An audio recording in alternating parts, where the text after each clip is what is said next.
asalaamaaleykum mbokku téléspectateur Pout TV ñu ngi leen di nuyu di leen dalaat jàmm ci seen télévision la lumière des Poutois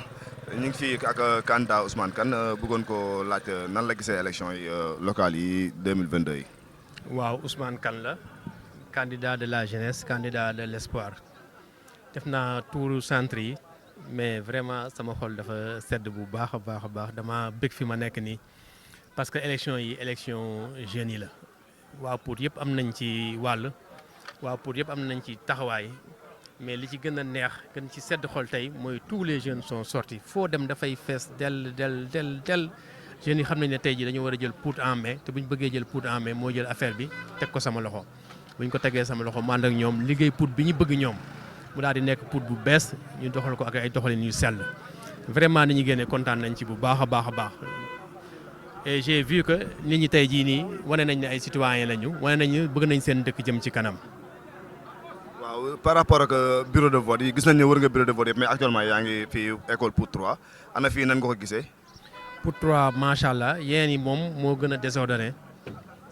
Pout 3 moo gën a ordonné ça veut dire que liggéey bi mi ngi avancé fii bu baax a baax mais globalement soo ko xoolee rek li ñu njëkk a wax la. nit ñi def nañ ko seen yitte fi mu toll nii nit ñi xam nañ ne Pout moo leen ñor nit ñi xam nañ ne Pout dafa nekk ci ñoo xam ne nii jëmalewuñ ko kanam muy opposant yu yàgg yi muy ko yore bu yàgg ba léegi ñoom ñëpp xam nañ ne ñu bees ñi ñoo ko war a yore ñu bees ñi ñoo ko war a doxal ñu bees ñi ñoom ñoo war a jëlee affaire yi fi ñu ko teg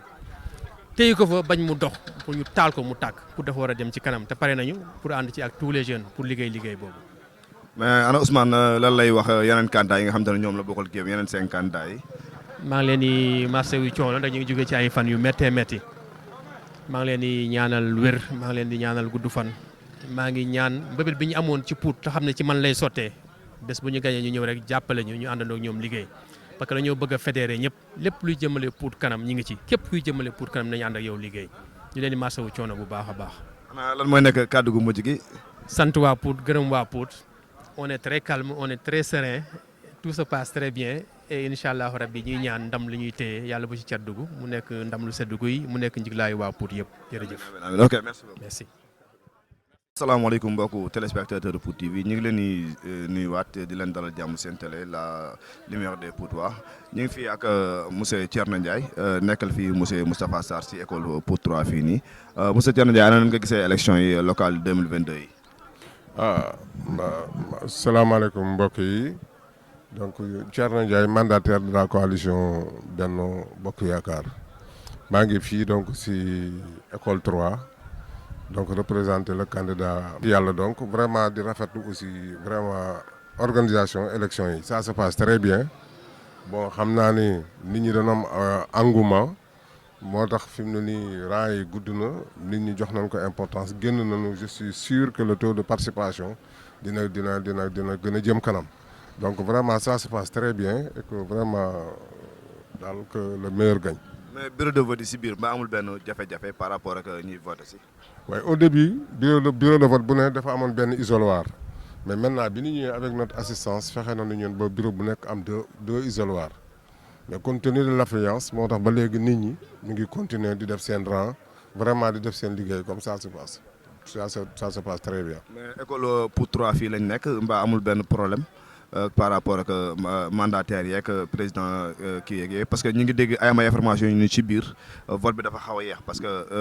kii la communal la ak départemental ana loolu lan la ñu war a mën a def ba mu gën a gaaw. waaw loolu laa wax man bi ma ñëwee lorsque j'ai constaté les choses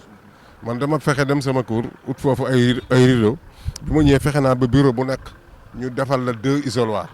avec le système des 2 isoloirs moo tax léegi rang bi tane na. rang yi xaw na dégonflé mais compte tenu de l'affluence mais c'est évident que de l'importance que les gens ont donné à cette élection kenn ku ne jóg mobiliser say électeurs moo tax fi mu ne nii affaire yi xaw a compacté wu mais je pense que d'heure en heure bon di ngeen seetlu que ni élection yi mi ngi décompressé kii baa rang yaa ngi gën a décompressé wu donc élection yi mi ngi avancé vraiment ça se passe très bien y a pas de problème y a pas de heure bon ça se passe très bien. monsieur Thierno Ndiaye ana lan mooy nekk kàddu gu mujj gi. waaw kàddu gu mujj gi rek mooy dama ne rek bon que yàlla na yàlla dimbali élection yi jàll si jàmm et que kii yàlla falal nu aussi ki gën si Pout. jërëjëf. asalaamaaleykum mbokku téléspectateur Pout TV ñu ngi leen di nuyuwaat di leen dalal jàmm seen télévision La Lumière des Poutois ñu ngi fii ak benn jeune boo xamante ni c'est un jeune politicien ñu koy wax Fara Sarr Fara ana nga gisee élection locale 2022 yi. salaamaaleykum ñu ngi lay sant bu baax ci kàddu yi ñu taalal tey fii nii ci centre école 3 jëm ci wàllum élection yi nga xam te ne moom lañ organisé tey jii nii di le 23 janvier waaw 2022. donc voilà li ma njëkk a constaté mooy un sentiment vraiment de fierté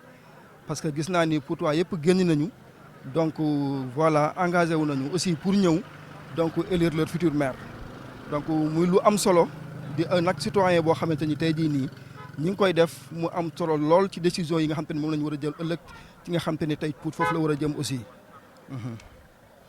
mais par rapport ak école bi nga xamante ni Kër Seydou la nekk te Kër Seydou gu ko xam na am na benn popularité bu mag a mag bu fi nekk aussi am na benn candidat bu fi nekk ana lan ngay wax ci waa Kër Seydou yi par rapport ak seen candidat bi fi nekk. waaw d'accord donc loolu li ñu ciy mën a wax mooy ñëpp xam nañ ne Kër Seydou centre la boo xamante ni centre bu am solo la bon fii ci Pout donc candidat boo xamante ni tey jii mi ngi fi war a laaj mairie Pout muy Malick Ndiaye aussi ci Kër Seydou gi la dëkk. waaye donc yaakaar naa ni loolu noonu amul lenn lu xamante ni lu mag la loo xamante ni war na ko mën a déterminer ci décision yi nga xamante ni citoyens ñoo ko yor parce que le dernier mot revient aux citoyens dernier mot citoyens ñoo ko yor ñoom ñooy fal seen maire ñoom ñooy xool ni ñu koy tànne donc élection passée def nañ seen campagne de 14 jours donc voilà la ci des décision bi ñoom ñoo ko yor. mais par rapport ak électeurs yi est-ce que génn nañ ni ñu war a génne à 100% ak bureau de vote yi si biir est-ce que organisation bi c'est bien. waaw loolu dama koy rafetlu aussi di rafetlu déroulement bi teel na commencé te bu ñu xoolee ba léegi midi mi ngi bëgg a jot mën nañu wax ni sax rang yi bougé wul donc mën nañu wax ni génn nañu en masse ñëw pour voter te loolu dafa am solo ci loolu ci citoyen te loolu lañ doon xaar ci ñoom génn nañu massivement tey jii lépp li nga xam te ni décision xam ne war nañ fa mën a jël te mën nañu wax ni tey jii doomu Pout yi ñoom ñoo ko jëlal seen bopp ñi nga xam te ne ñoo nekk fii nekk ay citoyens yi dëkk Kër Seydou tamit ñoo ko jëlal seen bopp ci fii nii ci candidat bi ñu war a fal tey jii nii. mais am na ay aussi ay nit ñuy wax ni am na ay nit ñuy voté mais si biir dafa yéex trop organisation bi moo jaarul yoon wala nu mu demee noonu ba si vote bi yéex parce que gis nañu vote bi département la ak commune bi mais gis nañu dafa yéex trop ana lan moo waral loolu. waaw c'est normal parce que tey jii boo xoolee tey jii nii lépp li ko yeexal tey jii mooy maanaam nit ñi ñëwandoo donc c'est vrai que bi ñuy doog a démarrer. benn bureau bu ci nekk amoon nga benn isoloir mais loolu bi ñu gisee ni nit ñi ñëw nañu songu bureau yi donc loolu corrigé nañ ko defal nañu bureau bu nekk ñaari isoloir te yaakaar doon nañ ni loolu dina mën a yombalal vote bi te nag boo xoolee vote bi dafa nekk ñaari pàcc wàllu bu njëkk bi mooy bi nga xam te ne moom nga war a voté ci wàllu gox bi nga xam te ne moom nga dëkk ak beneen boo xam te ne ci wàllu département bi donc nit ku nekk di nga voté ñaari yoon donc loolu moo waral lenteur yi rek mais yaakaar naa ni fii ci kanam nii tuuti rek ñi affaire dina war a mën a décanté wu. monsieur Fara Sarr ana lan mooy nekk mot de la fin bi. bon mot de la fin bi maa ngi ñëw woo ñëpp di leen woo ci dal di leen woo ci calme parce que tey jii nii képp ki nga xamante ni tey jii moom la ñu war a mën a fal tey jii nii ci Pout pour mu diriger Pout doomu Pout lay doon donc maa ngi leen di woo ci calme ak ci sérénité te xamante ni tey lépp lu fi urne tey li fi génn tey jii nii génnul Pout doomu Pout moom moo ko war a mën a yor te ñun ñoo ko décider suñu bopp pour kooku jiite tey jii nii waaw loolu moo xam te ne moom laa doon dénk askan wi di leen sant di leen gërëm. ok merci beaucoup Fara Sarr. téléspectateur de Pout TV ñu ngi leen nuyuwaat ñu ngi fii ak Pa Ada Diouf représentant République des valeurs waaye tête de liste professionnelle on koy AG ñu ngi ak moom fii nii mu ñëw ñi fii si école Pout 3 ñu bëggoon ko laaj ay kàddu yu ndaw rek Pa Ada anan nga gisee élection yi. waaw d'abord ñoo ngi leen di nuyu bu baax vraiment di leen remercier ci seen teewaay je pense que lii nii aussi day participer rek ci renforcer la démocratie locale comme ni ñu koy waxee bon déroulement bi pour l'instant amul benn problème vraiment waaw tout se passe très bien gis nga électeurs yi ñoo ngi ñëw di voter et tout à part benn problème bu ndaw bu ñu amoon tey avec liste yeeg yooyu parce que am na liste bu ñu mettroon en place fii pour que gars yi bindu xawoon naa créer problème mais après tout est revenu dans l'ordre quoi donc au niveau de l'école 3 Pout 3 amul problème bu majeur le scrutin se déroule normalement et que voilà ñoo ñaan yàlla daal mu continuer nii ba nga xamante ne dinañ ko jeexal fi jàmm et puis ki nga xamante ne moom la fi yàlla nar a teg mu toog fii et mu nekk pour intérêt dëkk bi yëpp daal. waaw bureau de vote bi di école 3 ku nekk xam na dafa am solo parce que popularité bi am Kër Seydou ku nekk xam dafa am solo et puis dañu am benn candidat fii ci dëkk bi ana nan nga gisee loolu. waaw Kër Seydou moom vraiment centre de vote la boo xamante ne bu déterminant la ci Pout quoi qu'on puisse dire bien vrai que école Pout 1 nekk na bi nga xamante ne moo gën a mag mais fii du point de vue électoral bokk na ci centre yi nga xamante ne ñoom ñoo gën a am solo biir Pout. Voilà donc comme ni nga ko waxee il y a un candidat boo xamante ne moo ngi fi nekk mooy monsieur Malick Ndiaye dëkk ci koñ bi et bon je me dis que nous sommes en élection élection moom parfois y a quelque chose boo xamante ne moom mooy sonné peut-être mun na nekk tintamarre comme ni ñu koy waxee mais en dessous de tintamarre yooyu peut-être am na leneen loo xamante ne mun na nekk ci suuf lu kenn dul xam maanaam kumpa daal kumpa mun na jóge fu nekk nag donc li ñu ñaan yàlla rek mooy. vote bi daal man loolu lay wax na vote bi jaar yoon rek waaw vote bi jaar yoon. mais gis nañ ni aussi dafa am vote départemental ak communal. gis nañ affaire aussi dafa yéex trop. effectivement est-ce que 3 bureaux yi am Kër Seydou jaadu na. waaw bon loolu moom problème la man je me dis que fii bu ñu xoolaatee électorat bi nga xamante ne moom moo fi am il y a matière à ce que maintenant yeneen élection buy ñëw ñu prendre en compte électorat bi ba nga xamante ne dina gën a gaaw et puis lu koy gaawal mooy ñu yokk bureau de vote yi. parce que je pense que loolu mooy solution bu ngeen gisee actuellement ni gars yi installé nañ 2 isoloirs ci salle bu nekk te 3 bureaux de vote moo fi nekk néanmoins comment dire malgré li ñu def noonu problème bi am na parce que nit ñaa ngi fi tax y a des gens qui sont là depuis 6 heures du matin ba léegi ñuy duggaguñ donc problème la et je pense que élection yële passé doon nañ ci wax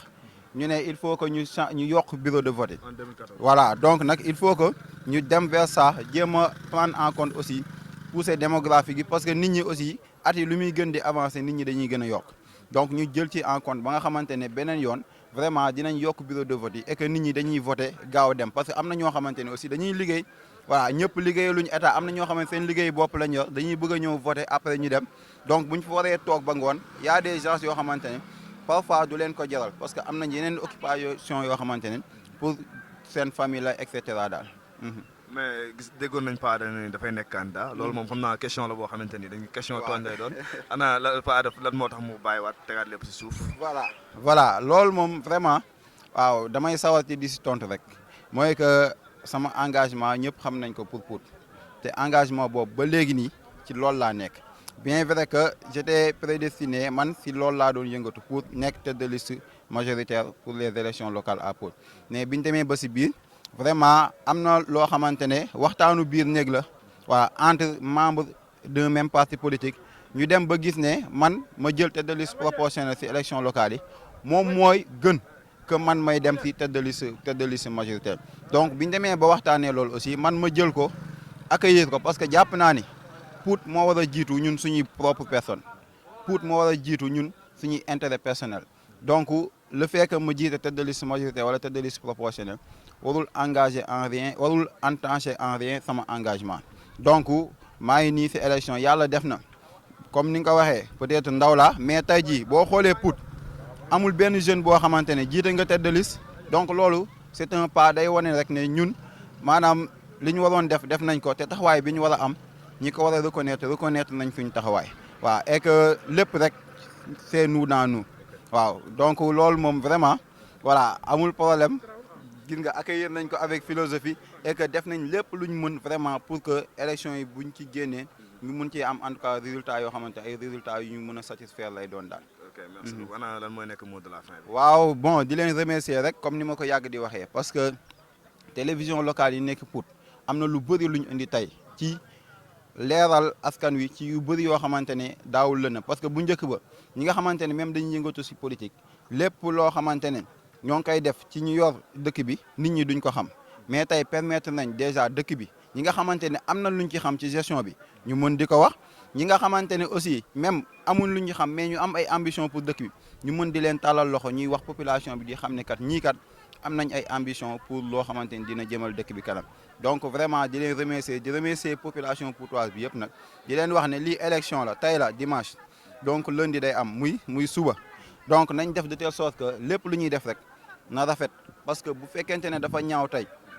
suba bu ñu xëyee dinañ am problème pour mën a retrouver waat voilà donc merci beaucoup. ok jërëjëf. ok merci. waaw asalaamaaleykum mbokku téléspectateur Pout TV ñu ngi ak Serigne Tall nekkal fi wàllu Pout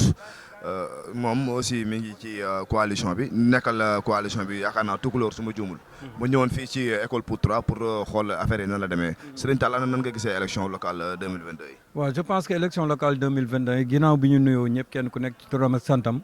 di jaajëfal parti yëpp di jaajëfal waa Pout aussi xam ne Pout moom la ñu bokk muy un dénominateur commun. boo xam ne ñëpp ci bokk mais ci taxawaay dañu gis ne ren élection yi élection jeunes yi la ñoom ñoo ko jël teel ko seen bopp muy lu ñuy rafetlu aussi parce que buñ nee dëkk amul mag amul ndaw ñëpp ñoo war a engagé wu parce que dëkk bi nag après tout ñun ñoo ko bokk ñun ñoo ko mën a defar mënul defar boppam. loolu nag dañ ko war a delloo dëkk bi moo tax ñuy rafetlu aussi engagement bi am ren ñu xam ne nag jeexital li pour Pout kese la bu kenn xulo bu kenn xasante bu kenn saagante parce que Pout ñoo ko bokk yëfi askan bi la askan bi moo koy teel seen bopp nga nekk wàllu ak nga nekk beneen parti moo yem mais je sais que ni ak dynamique bi am ni wàllu dina gagner largement élection yi. incha allah léegi yow nan nga gisee élection yi bureau de vote yeeg yooyu fi nga jot a wër yëpp nan nga gisee affaire yi mi ngi avancé wala. bon fi ñu jot a wër dem nañ Pout case tout petit dem nañ école 1 lañ jógee ñëw nañ école 2 mais dañu seetlu mu am lenteur ci vote bi lenteur bi nag li ko waral mooy ñaari élection la ci biir élection. parce que da ngay voté liste départementale soo ko voté liste communale donc ñaari élection yooyu ak yenn mag ñi lenteur lay doon ci ñoom lenteur lay doon ci ñoom mais boo demee ba bu fenn mel ni foyer y a un président de bureau de vote boo xam ne rôle am xamu ko moo tax souvent ci tànnee fi aussi nañ koy xoolaat parce que foyer kii case des tout-petits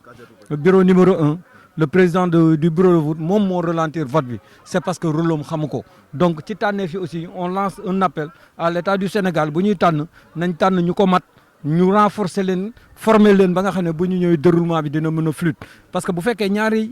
élection la da ngay voter liste départementale liste communale da ngay indi nit ñu mat mu am fluidité nit ñi mën a woote ci jàmm ak salaam bañ a buuxante bañ a xasante mais su fekkee ne ñi ci biir ñooy bloqué ñi ci biti y a problème mais vraiment ci déroulement bi am gisuñu ci benn incident nit ñaa ngi kaf nit ñaa ngi fo nit ñaa ngi ree parce que nit ñëpp xam nañ ni élection yi 18 heures mu jeex te ñun kenn du génn parce que ñun ñëpp Pout mais est-ce que gis nga ni avant 18 heures nit ñi ñëpp dañ mën a voter parce que nit ñi dañu bëri te affaire yi doxul. non je sais que ni on lance un appel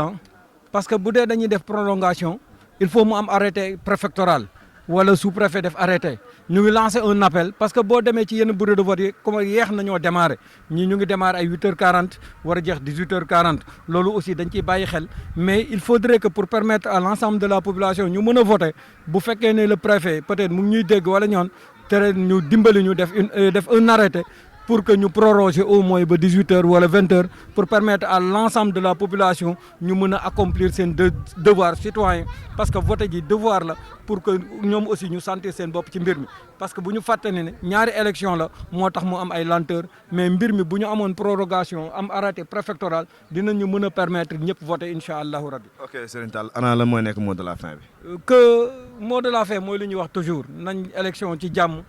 ànd ci jàmm. ki kenn ci dëkk bi yàlla tànn na ba pare ñun dañuy def suñu yéene rek mais yéene ji yëpp yàlla na ko yàlla dogal bi muy tànn mu tànn ñi nga xam ne mooy suñu candidat Malick Ndiaye nga xam ne moo boot li suwàllu mais après tout on est des frères on est des sœurs pour ñoo ko bokk nañ bokk ndey bokk baay ba nga xam ne tey ëllëg aussi ki gagné na ubbeeku yaatal tàllal loxo ñëpp parce que équipe bi kese doyul population pour yëpp ñoo war a ànd defar dëkk bi et pour loolu ñu mën ko réussir kii jiite na yaatu ginnaaw woo ñëpp compétence fu mu nekk nañ ko jëli parce que nag Pout la ñu war a defar bu dee liste wàllu kese mënu ko bu dee beneen liste mënu ko il faut la participation de tout un chacun pour ñu mën a jëlee Pout fi mu nekk yóbbu ko fi ñu bëgg a dem te mu nekk une ville dans les villes. ok merci Serigne Tall ok. Pout TV ñu ngi fii ci centre de vote bu centre social Salif Gueye ñu fekk fi membre wàllu mu madame Adam Diop nekk conseillère ci kii bi coalition bi bu grande coalition wàllu Pout madame Diop ana na nga gisee élection locale 2022 yi. waaw dañuy wax alhamdulilahi rabil alamin parce que dañ ko doon xaar depuis des années ñuy wax depuis des mois et depuis des jours mu ñëw tey macha allah ñu ñëw bi ñu ñëwee fekk fi ay vraiment électeurs yu engagé wu yu engagé wu ñun ñëw nañu depuis 6h30 mais bi ñu ñëwee avant ñuy ubbi sax fekk dañu électeurs yi fees fi del macha allah dañu ubbi rek gis nga le scrutin mi ngi jàll dans les normes ñu ngi voté en paix amul problème amul dara vraiment donc ñu ngi sympathiser ak les électeurs parce que ñi xam nañu lépp se passe dans Pout. Voilà ndam li du génn biir Pout daal franchement gars yaa ngi fi depuis 6h30 on a commencé. dañu gis ni yeneen di bureau de vote yi foofu dafa am ralentir bu métti bu fa am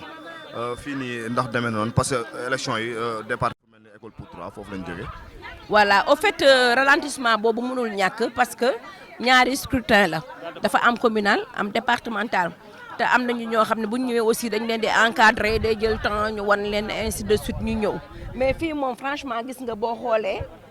électeurs yi ñu si bëri voté nañu il est presque 13h30 mais boo gisee feex na parce que dañoo teel a xëy si 6h30 électeurs yi ñëwoon nañu voté nañu vraiment ñu ngi ñaan yàlla daal mu egg si jàmm ak salaam waaw. mais amul benn problème par rapport ak électeurs yeeg président bureau de vote yeeg yooyu noonu amul benn problème bu ci am. non parce que ñun en tant que vraiment ñu membre wàllu lu ñu waxoon suñu électeurs yi mooy ku leen saaga bu leen fayu ku leen tooñ bu leen répondre à la provocation parce que borom càq du xeex ak borom baatu neen te déjà affaire yaa ngi commencé leer moo tax ñun ku ñu saaga sax dañ lay won ginnaaw ñun suñu kuddu jàmm la ràcc ñun parce que bëgguñu xajamal suñu victoire waaw dañu bëgg a jël vraiment am victoire bu set wicc moo tax amul bon si ce matin amoon na tuuti jafe-jafe mais on a calmé nos électeurs vraiment ñu toog parce que xam nañ ne ñun victoire bu leer nañ la ñuy am donc duñu xeex duñu xuloo. mais élection yi yaakaaroon ni prolongation dina ci am par rapport ak yeneen bureau yi parce que fu mel ne école 3 comme ni ma la ko wax sànq nit ñi presque voté guñu parce que après dafa yéex trop popularité bi nekk foofu dafa xaw a bëri est-ce que yaakaaroon ni duñ ko pousse ba 19h wala 20h. waaw là c'est du ressort du préfet moom bu ñëwee xool ne jar na ñu avancer l'heure dina am ñu mu dugal mais bu 18h passé peut-être ñi nga xam ne ñooy yéex a voté moom da leen di dugal si biir ñu tëj donc def rang si biir mais amatuñu droit nekk si biti code électoral bi da koy tere mais moom c'est de son ressort moom mooy ñëw xool par rapport aux électeurs yi nekk si biti mu décider. madame Diop lan moo nekkoon mot de la fin bi. mot de la fin bi dañuy naan alhamdulilah di wax ni lii xeeñ dina neex. Victoire bi moom macha allah on va crier notre victoire et on va fêter notre victoire avec notre maire Malick Ndiaye. ok merci beaucoup madame Diop ok. c'est moi qui vous remercie. ok mbokku téléspectateur Pout TV ñu ngi ak Ndiogou nekk membre ci mouvement kii wàllu Pout moom aussi mi ngi ci depuis si suba ba léegi mi ngi fii Ndiogou ana nga gisee affaire yi depuis si suba ba léegi fii nii. waaw actuellement moom je crois que tout est ok. parce que depuis le début président bureau bi aussi ñëw na présidente la sax voilà impliqué na tout le monde defar nañ affaire normale ni ñu ko war a defee yëpp sans problème démarré nañ vote bi aussi à l'heure pratiquement bi ñu accusé presque 4 minutes lañ accusé de retard mais tout le reste moom mu ngi déroulé normalement def nañ ko 2 isoloirs tout est ok pour l'instant amuñu benn problème. li ma posé madame Diop laa lay posé yaakaaroon ni affaire bi du am prolongation parce que yeneen bureau de vote yi pratiquement affaire yi bougé wul lu bëri daal. non fii moom d'après ni vote bi di demee man gëwma ni mën na am prolongation parce que boo xoolee nii nit ñi bari wuñ sax kon d'ici 18h moom je crois que ñëpp war nañ mën a ñëw voter mais ni affaire yi ni wàññee ko xam nga am na ñeneen ñoo xamante ne dañ naan dañuy bàyyi ba añ ba pare soog a ñëw affaire yooyu noonu moom moo tax mais xam naa ni d'ici 15h 16h rek gars yi bu ñu ñëwee 2 heures de temps yooyu mën nañ ko dóor parce que li des bariwul. ok Ndiogou lan mooy nekk mot de la fin bi. waaw actuellement di wax rek di inciter ñëpp pour ñu def ko ci jàmm rek parce que gëm naa ni gars yi di toogee ci koñ yi sax di wax jaratu ko woon parce que on a longuement discuté avec la population li ñu war a def lépp def nga ko état maye na 15 jours de campagne nit ñi campagne na nit ñi wax nañu ak nit ñi donc lu nit war a wax nit rek yaakaar naa mayoon nañ la largement de temps pour nga wax ko donc c'est pas le moment tey ngay kar ay nit di wax que muy coalition Wallu Sénégal que muy coalition Benno Bokk Yaakaar que muy yeneen coalition yeneen yi fi nekk yëpp c'est pas encore le moment on avait largement le temps li ñu waroon def nañ ko li ñu waroon discuter ak population bi discuter nañ ko kon nañ ko def ci jàmm def ko ci salaam parce que on est tous ensemble ñun ñëpp ay Poutois lañ ndam li Pout lay des te ñun ñëpp ñii waa jàppoo la ñii ñoo bokk benn kër ñii ñoo jàkkaarloo ay kër donc dara lu ñaaw xaju fi nañ ko def ci jàmm que le meilleur gagne incha allah. ok Ndiogou merci beaucoup. jàmm si seen la télévision des Poutois ñu ngi fii ak Bathie Diaw nekk mandataire wàllu Sénégal Yewwi Askan Wi plutôt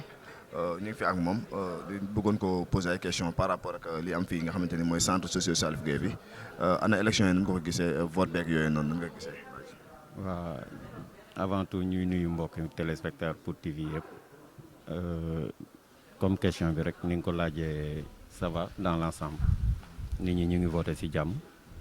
au début xawoon na yeex tuuti mais par entente ak ñi gérer bureau de vote yi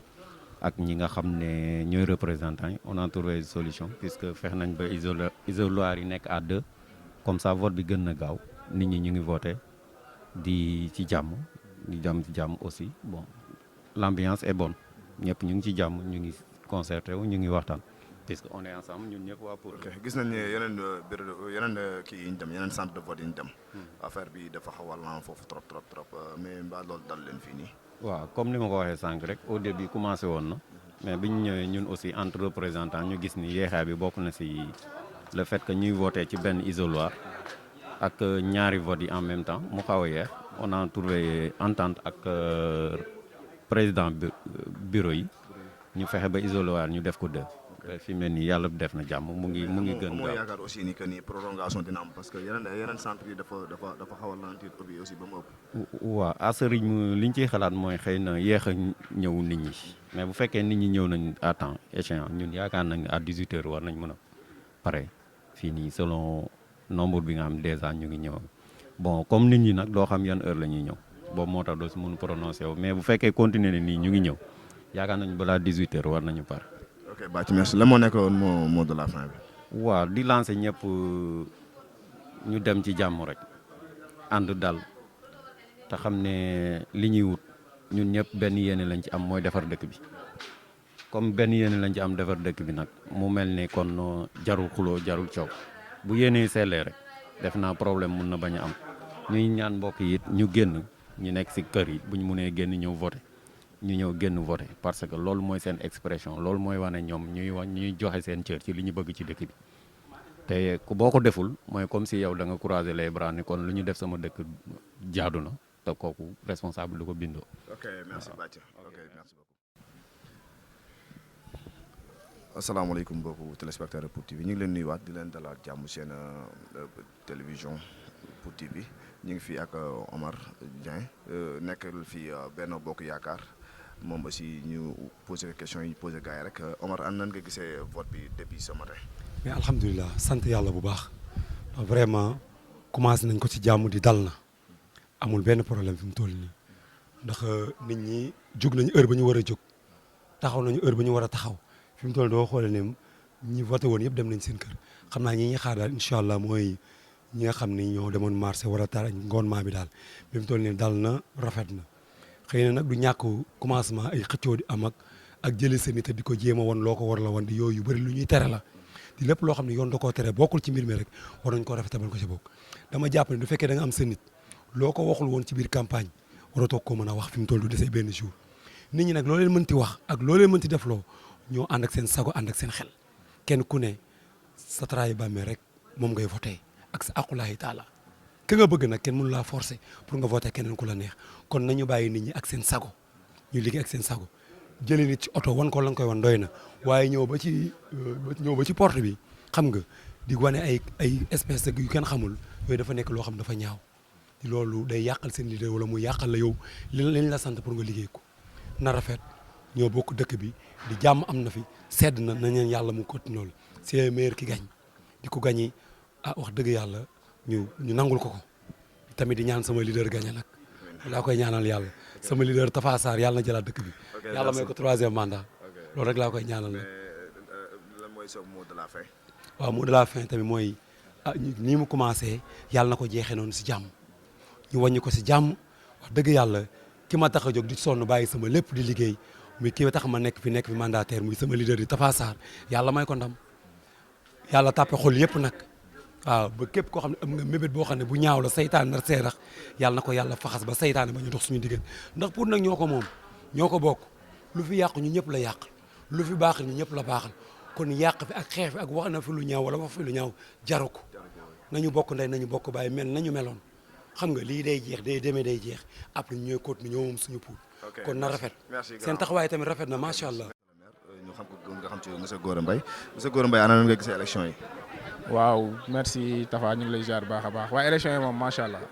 parce que mu ngi déroulé gars yi ñu ngi voté ci jàmm amul xulo amul xeex voilà comme ni nga ko gisee nii vraiment c'est un bureau très paisible ku ci nekk yaa ngi sa rang yaa ngi voté voilà donc pour le moment yi daal loolu moo fi amagum quoi. mais ralentissement bi am ni est-ce que yaakaaroo gars yi def prolongation. waaw mën na ne parce que texte yi dafa clair 18h la war a ay rat mais 18h boo génnee gis nit ñi rang da ngay bàyyi ba nit ñi dugg ba pare ba ñëpp jeex nga door a tëj boo génnee nag 18h fekk ko kenn ci rang bi mën nga tëj sa bureau mais boo génnee fekk nit ñi rang moom da nga war a taxaw ba ñooñu voté ba pare li ko yeexal aussi bon xam nga fii dafa commencé peuplé bureau 1 bureau 2 surtout moom moo yeex fii nit ñi bëri nañ voilà te ñi nekk ci biir bureau de vote yi seen liggéey xaw na yeex mais léegi mu ngi commencé di dox normal quoi mu ngi dox. mais comme dañu def vote communal ak départemental est-ce que gisoon ni mënuñu woon yokk bureau de vote comme ça affaire bi gën a gaaw parce que fu mel ne école 3 ralentissement bi dafa bëri trop gis nañ dem nañ ci centre socio Salif Gueye bi foofu xaw na tane mais fu mel ne école 3 ak fii ma gis nii dafa am ralentissement de trop est-ce que mënuñu woon yokk bureau de vote yi gën ko améliorer parce que 2014 même lii moo ñu daloon. si boo xoolee ñaari centre yooyu ñoo gën a mag dafa populé ba pare bureau yi bëriwul normalement fii waroon na am 7 bureau de vote école 3 am 4 bureau de vote su ko defee ñu tas leen mais koñ yooyu dañu peuplé muy Kër Seyir ak Tukulóor ba pare bureau yi bëriwul donc xam naa ne après gars yi bu ñu paree ba def seen évaluation aussi ñàkkul ne dinañ ci bàyyi xel pour jéem a yokkaat bureau yi parce que fii moom foog ñu yokkaat bureau yi sinon moom dina mooy am ñoo xam ne du ñu voté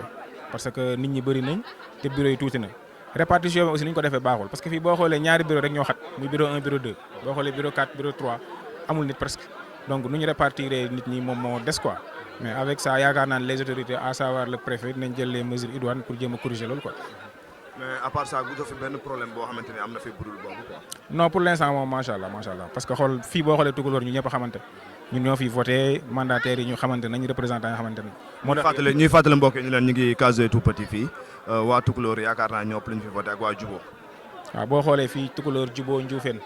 ñoo fi voté te ñoo ñëpp xamante nañ daanaka ay mbokk lañ léeg-léeg xam nga moo tax doo fi dégg coow doo fi dégg dara mën naa am ay xëccoo ñëwal fii mais après dañ koy réglé quoi mais fii moom macha allah amul benn coow quoi. ok Gora lan moo nekkoon mot de la fin bi. mot de la fin bi mooy voilà comme li am fii rek jàmm ji salaam bi mu am fépp parce que vote moom daanaka demi journée la suñu paree dañuy toogaat ñun ñooy nekkaat 5 ans bokk ndey ak baay kon na lépp rafet rek ñuy ñaan daal kii gën ci dëkk bi yàlla moom xam na yàlla nañu ko yàlla tànnal parce que bu ko tànnee aussi avantage dëkk bi la rek te li ñuy def ñun ñii yëpp pour intérêt dëkk bi. merci beaucoup. merci beaucoup. Thiam. asalaamaaleykum ñu ngi ak monsieur Thiam moom aussi mandataire wàllu la fii ci centre case tout petit plutôt fii xam nañ électeurs yi fi nekk Tukulóor lañ ëppee ak Ndioufène ak Jubo mais ak Lakale ana nan ngeen gisee liggéey bi depuis fii si suba ba léegi. bon je me présente Souleymane Thiam représentant coalition wàllu Sénégal bu Pout bon. fi mu toll nii scrutin bi ni muy déroulé bon amul benn problème sauf que dafa xaw a yéex parce que fii centre bi 3 premiers bureaux de vote yi dafa bouché moo ëpp ay nombre d'électeurs et puis 2 votes yi tamit nekk na benn problème 2 votes yi nekk na benn problème quoi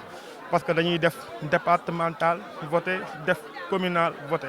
loolu moo xaw a un peu retardé le processus mais à part ça amul benn problème amul benn dysfonctionnement gars yi ñëw nañu massivement pour voter bon amul benn tiraillement bu fi am vraiment gars yi élection baa ngi déroulé dans de très bonnes conditions sauf que dafa yéex daal parce que dañuy voter doublement moo tax mu xaw a yéex mais à part ça tout se passe bien bon benn crainte rek la ñu am parce que boo xoolee bureau 1 bi salle boobu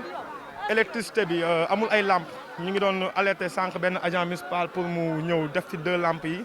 mais ba léegi réagir guñu à part ça amul beneen problème dañuy xalaat daal bu guddee te defuñu ci lampe ak insuffisance bi ñu am ci matériel électoral bi lampe bi fa nekk doyul bon loolu daal mooy suñu tawat pour le moment parce que xam naa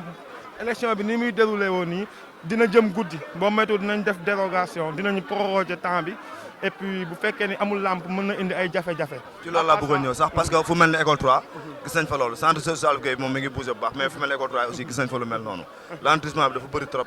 est-ce que yaakaaruñu prolongation am ci ñaari centre yooyu. naturellement prolongation day am parce que boo gisee ni mbooloo mi taxawee nii nit ñi dañoo ñëw massivement pour voter sauf que processus bi ni muy demee dafa yéex comme ni ma ko waxee léegi parce que dafa rey voté doublement moo tax muy xaw a yéex un peu mais kon ce qui veut dire que naturellement day am prorogation parce que bu nit ñi voté massivement te centre yi xat vote bi nekk 2 forcément dinañ proroger heure bi ce qui veut dire mën nañ dem ba 19h 20h li ñuy craindre mooy li ma la wax tout à l'heure mooy bureau 1 bi dafa bari ay votants y a plus de 565 votants boo sàgganul dina dem ba 19h 20h et que là où je te parle amuñu éclairage parce que amul ay lampe amul ñaari lampe gardien bi signalé na ma ko je l'ai dit à un des membres du régime sortant nee na mi ngi alerter l'administration pour ñu def ci lampe mais jusqu'à l'heure amagul lampe te bu ñu sàgganul bu ñu demee dina am jafe-jafe parce que bu guddee il faut ñu am éclairage pour dépouillement yeeg continuité vote. ok merci Thiam lan moo nekkoon mot de la fin bi. waaw le mot de la fin mooy ñu ngi remercier Pout yëpp Poutois yëpp parce que tey boo gisee ni ñi amee taxawaay ak ni ñu génnee xam nga ñëpp gis nañ ni Pout veut s'exprimer et c'est important tey taux de participation bi xam naa ni dina bokk ci taux de participation yu mësul am dans l'histoire parce que tout le monde est sorti pour s'exprimer waaw loolu daal laa ci joxe comme mot de la fin di remercier les électeurs xam ni génn nañ pour def seen devoir citoyen et que bon di ñaan yàlla may ñu ndam. ok merci beaucoup Thiam. asalaamaaleykum mbokku téléspectateur Pout TV ñu ngi leen di nuyu di leen ziarat ñu ngi fii ci école 4 centre école 4 di HLM. ñu ngi fii ak mandataire wàllu deux mandataires monsieur Pape Fall ak monsieur Baydar Yali kenn ki nekk mandataire Mbambara kenn ki nekk mandataire HLM monsieur Pape Fall nan nga gisee élection yi. ñu ngi sant suñu borom très franchement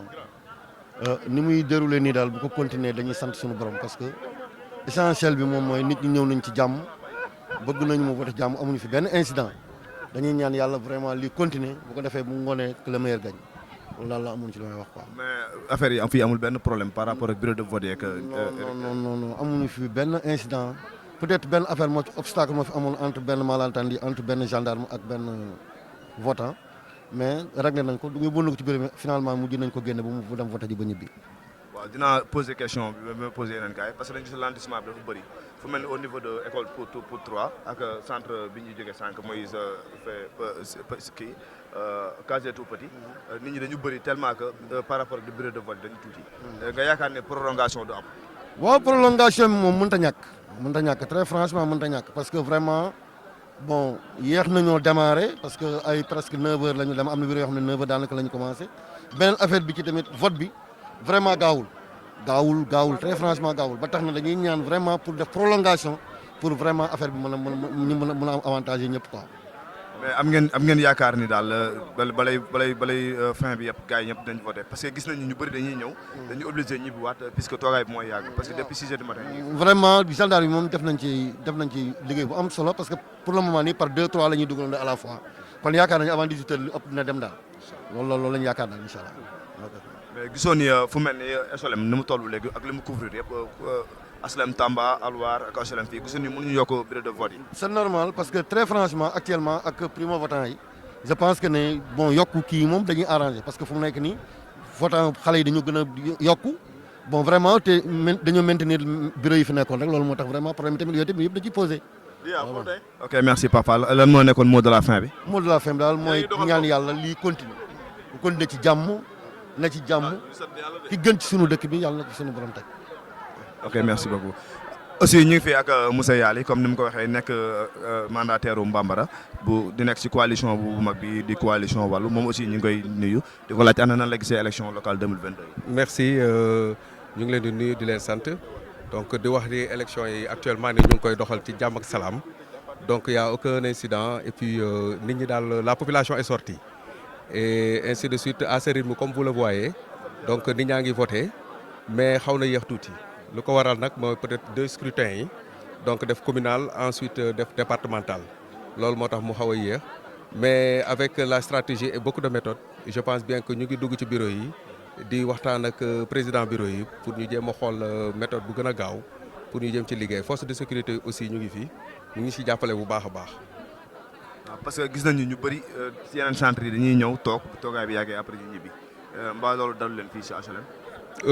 Pas tellement mais nag loolu mënu ci ñàkk am na ñoo xamante ne niñ ko yaakaare woon bu ñu ñëwee fekk affaire bi rythme bi xaw a wàññeeku tuuti rek ñii dañuy préférer dellu seen kër pour jéem a dallu tuuti après ñëwaat fii ak ngoon donc loolu ñëpp suñ ko defee tamit ngoon dafa nar a nekk rush